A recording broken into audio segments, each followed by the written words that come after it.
While everyone is paying attention to the FBS, the FCS has had a crazy season so far in 2024. To me, sometimes the FCS feels a little bit more pure than the FBS, and there isn't as much media hype and constant attention going on for those FCS schools. In today's video, I wanted to rank the top 30 FCS programs now that we are over 2 months into the season.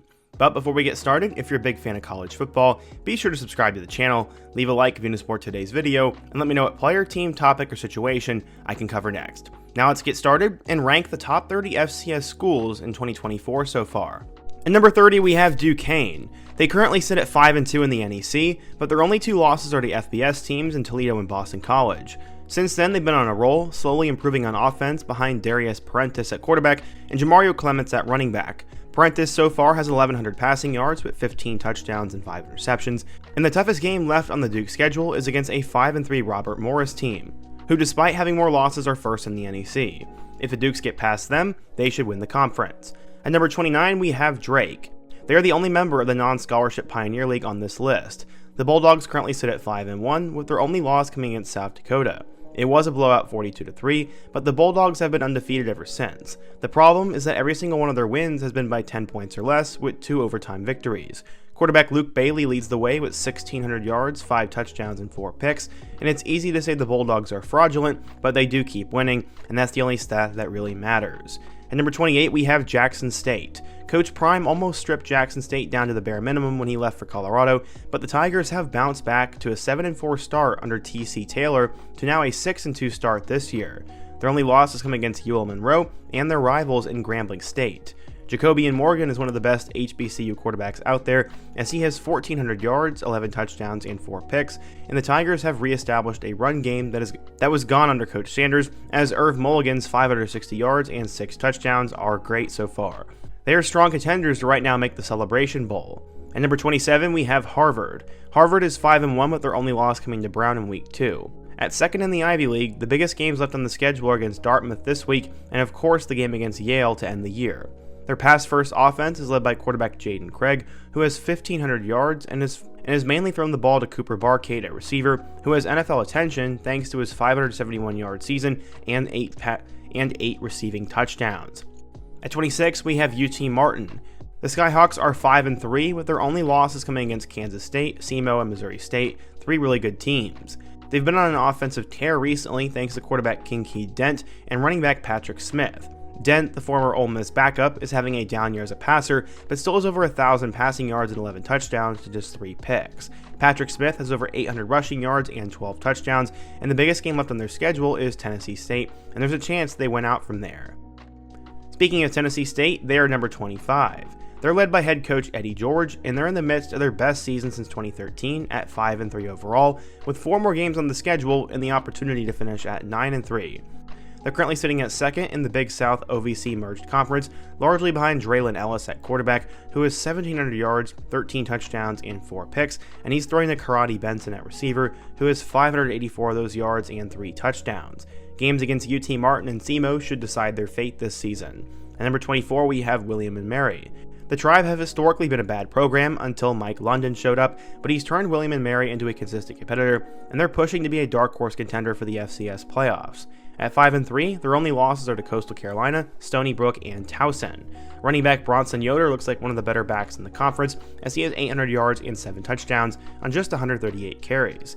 He averages a first down every time he runs the football, which is insane, and if they can get past Richmond at the end of the year, they could make some noise. At number 23, we have East Tennessee State. The Buccaneers currently sit at 5-3 and 3rd in the SoCon, with losses to App State, North Dakota State, and Chattanooga, all schools ranked higher than they are. A big game next week against Mercer will likely decide who wins the conference title, and they're led by Jalen King at quarterback, the former Gardner-Webb QB, and so far he has 1,300 yards with 8 touchdowns, but a costly 9 interceptions through the air. He'll have to clean it up if ETSU is going to beat Mercer and compete for a championship. At number 22, we have Dartmouth. Dartmouth sits at an undefeated 6-0 record with big wins over Fordham, Penn, and Yale. But aside from the Fordham game, they've played close with every one of their opponents, winning games by an average of just 2.5 points. They will face a tough test the rest of the way, facing Harvard, Princeton, Cornell, and then Brown to end the year. The running back Q Jones leads the way with the Big Green with 556 yards, and Dartmouth is off to a good season. Illinois State is quietly putting together a good season between all the other Titans of the Missouri Valley, as they sit at 5-3, with their only losses coming against Iowa, North Dakota State, and Missouri State, who, like Delaware, is ineligible this year because of their transition to the FBS. The toughest 2 games left on their schedule come against North Dakota and Youngstown State, so there's a chance they finish with 8 wins. They will need more from quarterback Tommy Rittenhouse to get there, since he only has 8 touchdowns to 5 picks so far in their pass-first offense. At number 20, we have Stony Brook. They currently sit at 6-2, with bad losses to Marshall and Villanova already behind them. But they've blown out pretty much every one of their opponents since then, behind a methodical offense that runs through running back Roland Dempster, who has 947 yards, to offset inconsistent quarterback play from Tyler Knoop and Malachi Marshall. The toughest game left on their schedule is against 4-4 Monmouth, so they should push Richmond for the CAA championship. At number 19, we have NC Central. They are currently 6-2, sitting at first in the MEAC after losses to Elon and North Carolina had them starting out the season at 1-2. They've gone undefeated ever since, with a weak rest of their schedule consisting of SC State, Howard, and Delaware State. Their offense runs through quarterback Walker Harris, who currently has 1,300 passing yards and 15 touchdowns, paired with running back Jamari Taylor's 800 rushing yards, and this creates an offense that should win the MEAC yet again. At number 18, we have Chattanooga. The Mocs sit at 5-3 and are tied for the best team in the SoCon after starting the season 0-3 with losses to Tennessee, Mercer, and Georgia State. But after that, they've gone 5-0 against the rest of their schedule, led by Chase Artopias at quarterback, who has 1,800 yards, 9 touchdowns, and 5 picks. If they can clean up some of their issues in the passing game, the Mocs have a legit shot at running the table and could challenge Mercer for the top spot in the Southern Conference. At Abilene Christian, Texas Tech quarterback transfer Mavic McIver is shattering records. He's thrown for 2,600 yards and 20 touchdowns, and it's all part of an offense that almost beat Texas Tech and Lubbock to start the year and currently has the Wildcats at 5-3 and second in the United American Conference, with those 3 losses coming to Tech by 1 in overtime, Idaho by 3, and North Alabama by 13. The back part of their schedule does look really tough though, as they have games against Tarleton State and Stephen F. Austin to end the season. At number 16, we have the Richmond Spiders. They are right there in the running for the CAA, as they are currently 6-2, with their only losses coming to Virginia and Wofford by a touchdown. They're currently rated at first in the conference, behind great performances from quarterback Camden Coleman and running back Zach Palmer-Smith. Coleman so far has 1,100 passing yards and 8 touchdowns, and Palmer-Smith has 880 rushing yards with 7 scores. The rest of their schedule looks fairly light, with the biggest game coming against their rival William & Mary to end the year. At number 15, we have North Dakota. They are currently 5-3, and those losses include Iowa State, North Dakota State, and Youngstown State in overtime. Still, those are 3 tough losses, and the Hawks face even more tough games ahead, with South Dakota State and South Dakota on the schedule. They'll need quarterback Simon Ronfro to keep producing at a high level, as his 1,400 passing yards, 12 touchdowns, and 5 interceptions are pretty solid so far.